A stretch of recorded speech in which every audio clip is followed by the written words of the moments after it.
Hey everybody, welcome to What to Watch. I'm Terry, your host as always, and today we're going to be going over what to watch for the month of September. I know it's very late in the month, but this will at least be the highlights of what was in September because I know I've taken much too long to upload this again, but I'm going to try and get October's out faster. I apologize. But let's kick things off right away here with the theater. My choices for the theater this month are the Peanut Butter Falcon, and Astra, with a couple others that I'm going to toss on top. It's a slow month for the theater this time around, but there is definitely a standout on top of the heap, which is the Peanut Butter Falcon. I saw this just last week, and I really enjoyed the film. It's Shia LaBeouf's new movie, and it is extremely good. It's definitely a tearjerker feels kind of film, but it is really well done, really incredible, and also very well paced.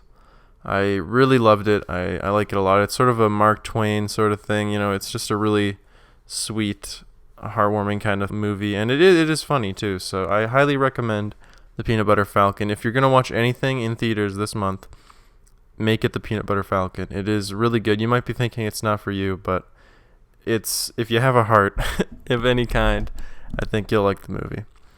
Now, along with that, I have Astra, which I have not seen, but I've looked into it a bit, and it kind of came out of nowhere, really. I hadn't heard about it, and then suddenly it was in theaters, but it's a new Brad Pitt movie. It's getting pretty glowing reviews, which is impressive. The only thing about it is that the user reviews are a little low, because I think people are expecting something different than what it is.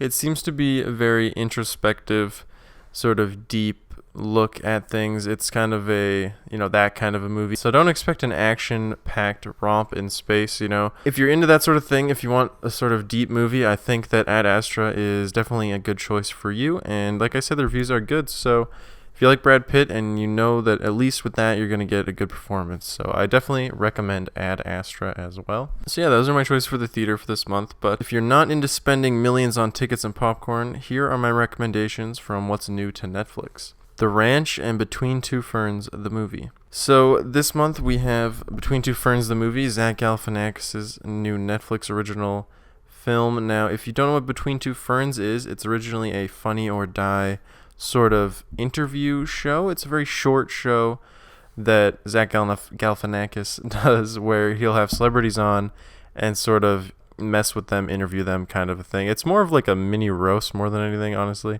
But they're all pretty funny. I really always enjoyed the Funny or Die series. A lot of them are great. Some of them are a miss, but there's a lot of really good shit in there. A lot of funny jokes and good bits that have come from Between Two Ferns. And leave it to Netflix. They decided to turn a small 2-3 minute YouTube video series into a movie.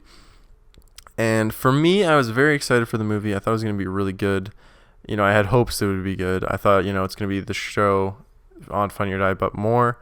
And I think what missed it for me is that it wasn't that. It's very much a movie with Between Two Ferns interviews sprinkled throughout to kind of keep you watching, I feel. I think it could have been a lot better than it is. I think it is still a good movie, but I think that if you're expecting it to be like Between Two Ferns, but more, but better, but funnier, and more comedian or more guests and celebrities, I think you're going to be disappointed, like I more or less was. I was hoping for it to be more than it is, but it is still good. I will say that. So I would recommend watching it if you have any interest in Zach Galifianakis or just general celebrity sort of comedy of that genre. I would recommend checking it out. And if you're not into that, there's also The Ranch, which I have always loved. The Ranch. I've been watching it since it was first around, and they're now on part 7. So part 7 just came out, and if you're a new viewer, I would say start from the beginning. Of course, it is a really good show, but if you've already been into the show a bit, part 7 is now out, and it's also a great time to start watching because the next part 8, in a few months, is going to be the last. It's going to be the finale of the show. So if you don't know, The Ranch is a sort of Western-ish country drama starring Ashton Kutcher, Samuel Elliott. It's really good. The acting is all great. They do good writing, good drama. There's always a good every part's finale and premiere and stuff like that is really well done. They hook you in, and yeah, like I said, it's funny. It's really good. I would recommend The Ranch for sure. should check that out. Jumping from one streaming service to the next, here's my recommendation for Amazon Prime Video. There is a new Amazon original that's caught my eye called Carnival Row, which is Orlando Bloom's new Amazon original show, and I'm very interested in it. I haven't watched it yet, but it's been a while since I saw Orlando Bloom on the big screen, or the home screen. It's been a little while. You recognize him from the Pirates of the Caribbean's movies, and the reviews for Carnival Row are pretty decent. The Rotten Tomatoes is low, but the IMDb is an 8, so that's definitely not bad, especially for an Amazon original. And it seems to be a sort of supernatural-esque show, monsters and whatever going on, and I'm interested in checking it out. I'm going to be getting around to that as soon as I can.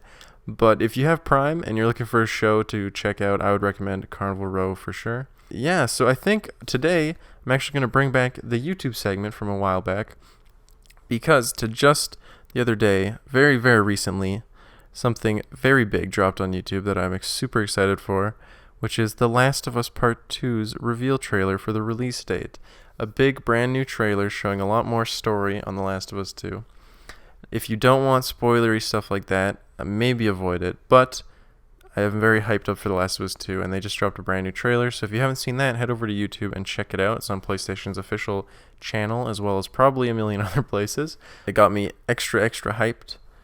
Now, that's probably about it. We can start to wrap it up, but I will say there is obviously a bit of a slow month here in September, but October, next month, there's a lot to watch out for, and I do like to wrap it up with my What to Watch Out For segment, and next month is big stuff. We got the Joker movie coming right away, October 4th. We have Living With Yourself, a new Netflix series starring Paul Rudd and Paul Rudd. It looks really, really good. It looks creepy, funny, and what's wrong with Paul Rudd? They knew we loved Paul Rudd so much they gave him to us twice, which I appreciate. That show looks really great. I'm going to check it out as soon as I can. And also in October, El Camino, the Breaking Bad movie. Cannot wait for that. I'm more than hyped for that movie. I really, really hope that it's good. So, October has a lot of promising things coming. Be sure to check out October's episode. I'm going to get that up as soon as I can. And yeah, thank you all for watching. I hope you enjoyed this episode of What to Watch. A little longer than usual, but I'm trying to sort of work my way around the format, figure things out. Let me know in the comments if you enjoyed, and drop a like if you did have ideas for how it could improve. Let me know. If you disagree with anything I've said, be sure to let me know about that too. I do read and reply to all the comments, and I would love to hear any varying points of view. You can get at me on the Player Select Discord as well, or even over on Twitch. I now stream there pretty often, so be sure to let me know if you watch any of these suggestions, what you thought of them, and all that. I'm always reachable on the Player Select Discord, as I said. Thank you so much for watching. Bye.